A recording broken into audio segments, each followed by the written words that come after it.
information on the matter set at 9 o'clock. Mr. Hofstad is the spokes counsel. Thank you, Honor. We're today we have Mr. Daye, Mr. Shandell, Mr. Tharp, Mr. Jones present today.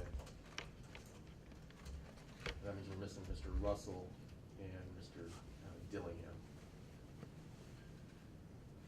So I don't know if the court would like to address that now or Let's just find go out ahead. what the intent is. The intent today is to confirm the defense, for the defense who was present today. Okay. Is the state ready to go trial?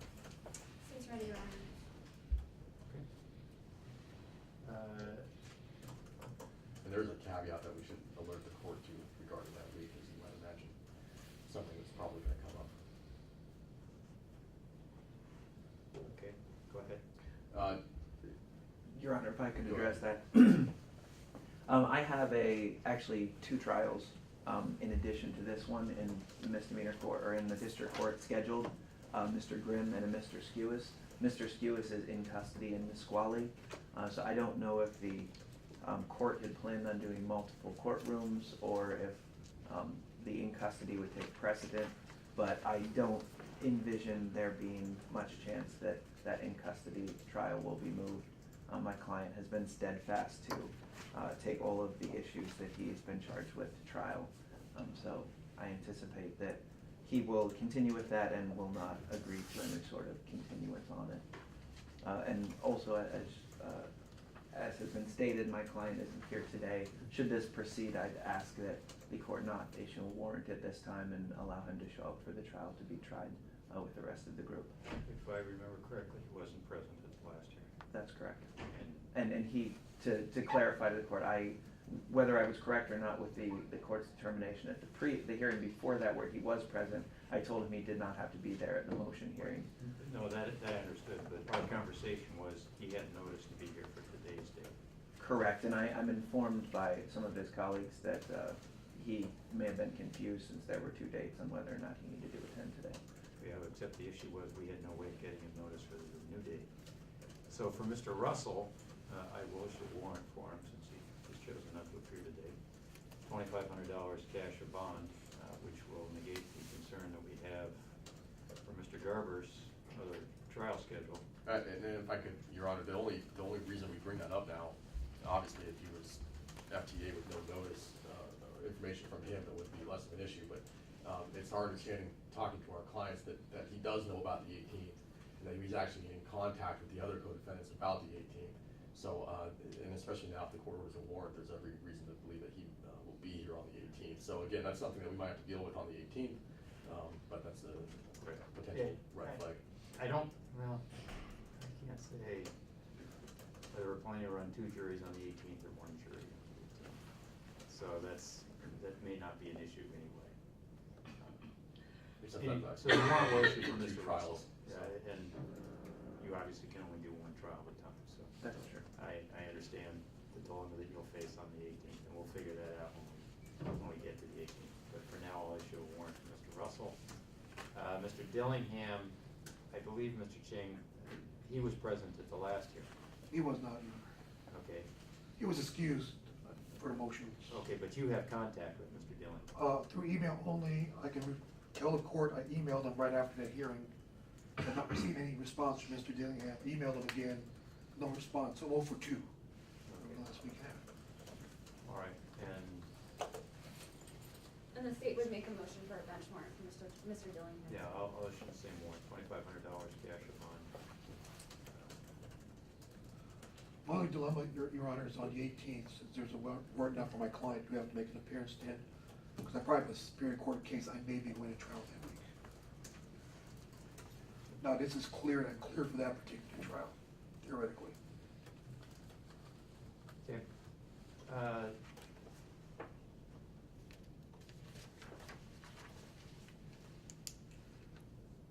We'll issue the warrants. If the parties appear on our add-on calendar, we'll hand them notice for the 18th and treat the matters as confirmed. I'm assuming that's what council's desire is. That's correct. That's fine, Your Honor. Okay, that's what we shall do. And the state is ready to go to trial on all those matters. Okay, we'll see everybody on the 18th. Your Honors. One more request from you, Your Honor, Mr. Clancy. Please have no meaningful contact, ask the court to withdraw from this case. Thank you. Mr. Dillingham's failure to appear. Saying it's reasonable in making his request to withdraw. Posing some problems if he chooses to appear on the 18th. I guess we'll have to deal with that at the time. Thank you, Your Honor. And a question regarding voir dire in this case, Your Honor, how would the court like us to proceed as far as challenges, et cetera? I think as we've discussed, there'll be one counsel doing voir dire, making maybe some additional time, since you'll be doing, I don't know who it will be, but whoever it is, will be doing voir dire for the group.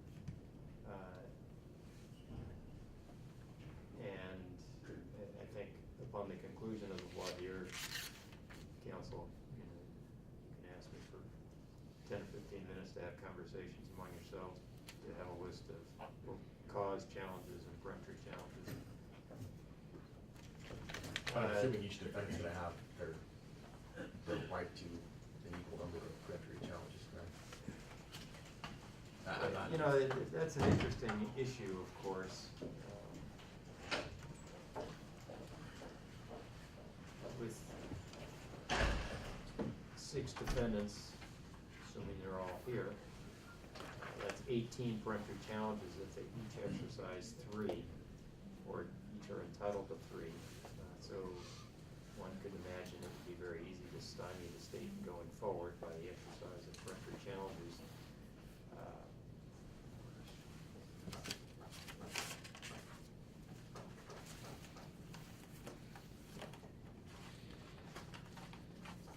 But I don't think that I can arbitrarily limit the exercise of peremptory challenges for any one defendant.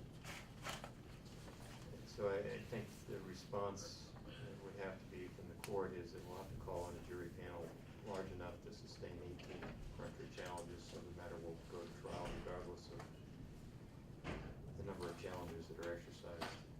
So Gail, you'll make sure you coordinate that we will need a large panel. So probably at least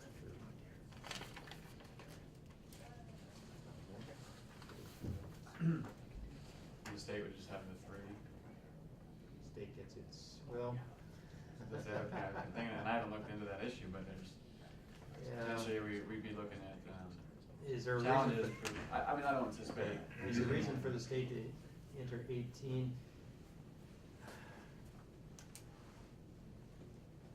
No, right now, Mr. McClellan, my view would be that the state would get 3, because it's essentially each party gets 3. I don't think the state gets 3 per party. So you can brief that if you think I'm wrong, and we can talk about it, but right now I would say the state gets 3. So that's where we'll leave it.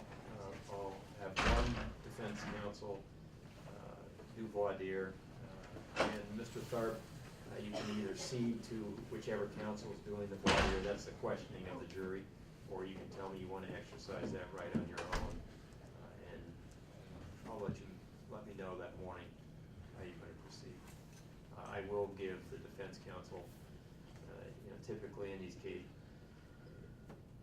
cases, it's 15 minutes for each counsel on voir dire.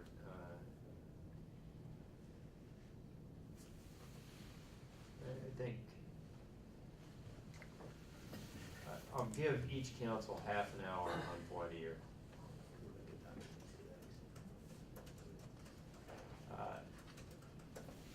And I'll let counsel know that there is absolutely no expectation from the court that you use all 30 minutes, but in fairness, I will allow you to if you believe it's necessary.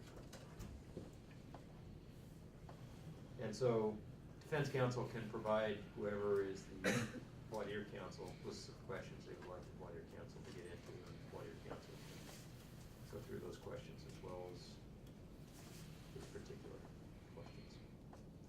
Okay, we have the issues lined up for trial? And we'll have notice from the court pertaining to courtroom assignment and where we should Yeah, actually that's be on still the being 18th. negotiated. Okay. So I'll we'll let Mr. Hostet know at a minimum, then you can get the word out. Okay. Mr. McClellan.